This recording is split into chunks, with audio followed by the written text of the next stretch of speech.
If you think that roasting green coffee is some obscure art that requires elaborate machinery and years of experience, stick around. I'm about to prove that it requires only the simplest household tools and is almost impossible to get wrong. This could be a great new hobby if you're stuck at home and your budget is stretched. You can drink fine specialty coffee for the cost of plain commercial stuff, and mastering it is just stupidly easy.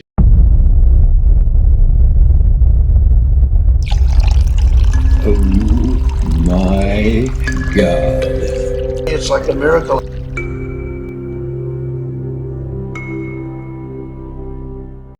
Coffee roasting has a reputation for being difficult because commercial machines are tricky to use. The design hasn't improved in over a century. These roasters heat slowly and accumulate thermal ballast, which results in a lot of input lag. A commercial rig is unresponsive, and that makes it hard to use. Coaxing a consistent product out of one of these monsters really is something of an art.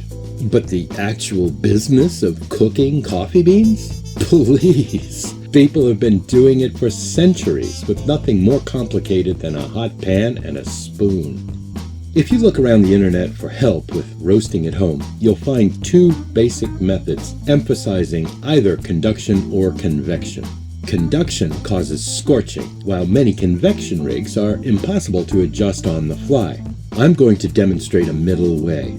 I've developed a simple, inexpensive technique that works better than either basic method with an ideal balance of about 70% convection and 30% conduction. You'll need only 3 pieces of equipment: a cooktop, a fairly heavy saucepan, and a heat gun. That's it. Everything else is optional. You can certainly make use of a sheet pan, an infrared thermometer, and a stopwatch.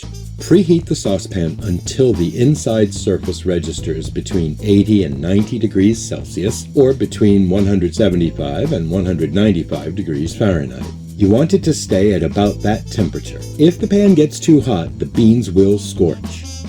When the pan is ready, drop in 200 to 300 grams of green coffee beans and stir them by shaking the pan and blowing them about with a heat gun set to 350 degrees Celsius or 660 degrees Fahrenheit. You are roasting coffee. This is it. There's nothing more. Just watch it and make sure there's no scorching and that the process doesn't go too fast or too slow. I'll point out some milestones and rough time targets to guide you. During the first couple of minutes, the beans will dry and start to expand. You'll notice a grassy smell. They'll become lighter and easier to move with the hot air, so you can shake the pan less often now. Between 3 and 4 minutes in, the beans will darken. As you reach dark yellow to light brown, you'll notice a sweet bakery smell that reminds me of custard tarts in the oven. Sugars are caramelizing and Maillard compounds are being created. The smell will gradually change from something like baking cookies to something more like toasted bread. Green coffee beans are covered with a barely visible layer called silver skin. As they expand, it loosens and floats away as chaff. This is normal and nothing to worry about, but remain mindful of open flames. If you use an electric range and you keep it set to the right temperature, the chaff will never ignite. If it does, that's a sign that your burner is too hot. Between 5 and 6 minutes in, you'll start to hear a crackling or snapping sound like a campfire. This is a milestone called first crack. The beans are expanding rapidly now and their cellulose structure is fracturing. This will go on for a couple of minutes. The beans will not make drinkable coffee until they've been through first crack. Once the crackling has died down, you can stop and enjoy a light roast, or you can continue cooking. Flavor development will go on. Many chemical reactions are happening and lots of different flavor compounds are being created. You'll need to experiment to know which roast level makes this or that coffee taste good to you. But it's fun, and even when you don't hit the ideal roast, the coffee will almost certainly taste great. As I said, you really have to work at picking this up. The beans are getting darker and hotter. The chemical reactions are happening faster. The cooking process accelerates toward the end, which makes it easy for a novice roaster to overshoot their target. You can slow things down a bit by turning down the heat gun's temperature setting or simply holding it a little farther from the pan. But beware, It's necessary for the bean temperature to increase all the time. A stalled roast, or one where the bean temperature falls for a period, will not be ideal. There's a flavor penalty in that case. So the bean temperature has to keep rising, but it can do that relatively fast or slow. In other words, the rate of rise is variable. It's a tuning knob that you can play with. This is why I use a pan that's not terribly hot and why I add energy only with the heat gun. The pan works best when you use it to provide just enough thermal ballast to keep the roast progressing smoothly. Changing the pan's temperature on the fly would be tricky. There's a lot of lag, then overshooting, then more lag, then undershooting, and so on. Regulating the rate of rise is your heat gun's job. You can lower its temperature setting just after first crack, or you can simply lift it away by a few inches so that less energy flows into the pan. You can even pull it away completely and toss the beans in the pan for 10 or 15 seconds to keep them from darkening too quickly. I usually slow my rate of rise about halfway through first crack.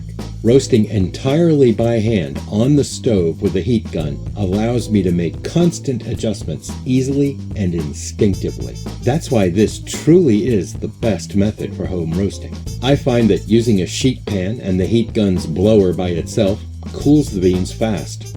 You should try to bring them to 50 degrees Celsius or 120 degrees Fahrenheit within 4 minutes of stopping the roast. The beans won't offer their best flavor immediately after roasting. Fresher is better on a scale of weeks, not days. Depending on the coffee variety and roast level and your method of brewing, the flavor will peak somewhere between 1 and 3 weeks after roasting. What happens on the far side of first crack?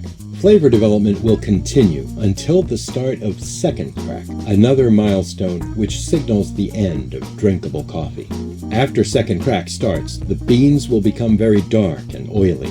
This is the realm of French or Italian roasts. As second crack goes on, scorching brings overwhelming flavors created by chemical reactions that all coffee beans undergo at high temperatures. That's why all scorched coffee tastes pretty much the same. If you pay extra for specialty coffee with an interesting flavor, then cook it until it's dark and oily, you'll have wasted your money. Commercial beans would taste about the same. How do you evaluate your roasting? You should end with beans whose color is consistent. I don't mean that all of the beans are the same shade as their neighbor. That rarely happens due to natural variations in density and maturity. Rather, I mean that each individual bean should be a consistent color. There should be no evidence of scorching, which shows as a dark area on an otherwise lighter bean. Here are a couple of samples, one medium and one that's getting dark. In both examples, each bean is evenly cooked. This is exactly what you want to see. How do you decide when to stop? Judging your roast level is easy so long as you use fully washed beans, and I recommend them for beginners. Let me show you an example. I have a medium roast on the left and a medium dark roast on the right. It's not so easy to tell them apart until you notice the silver skin in the center. In the first example, the skin is lighter relative to the bean color. On the right are beans that I consider medium dark. I can see the difference at a glance because the silver skin's color is closer to the bean's color. So the contrast between the bean and the silver skin helps you to judge the roast level. Again, this works reliably only for washed beans. Honeys and naturals have residual sugars on the surface. The sugars caramelize and will throw off your judgment. Here are some Brazilian naturals. As you can see, the silver skin is darker than the bean, but not in a consistent, reliable way that would let you use it as a gauge. This type of bean requires an experienced eye and a practiced hand. Well, that's all for today. Now, go order some beans and have fun! In my next 2 or 3 roasting videos, I'll show you how to evaluate the quality of green beans and how to overcome the challenges of working with honeys and naturals. I'll also cover the problem of matching your roast level to suit different brewing methods and different types of coffee. So stay in touch. Cheers!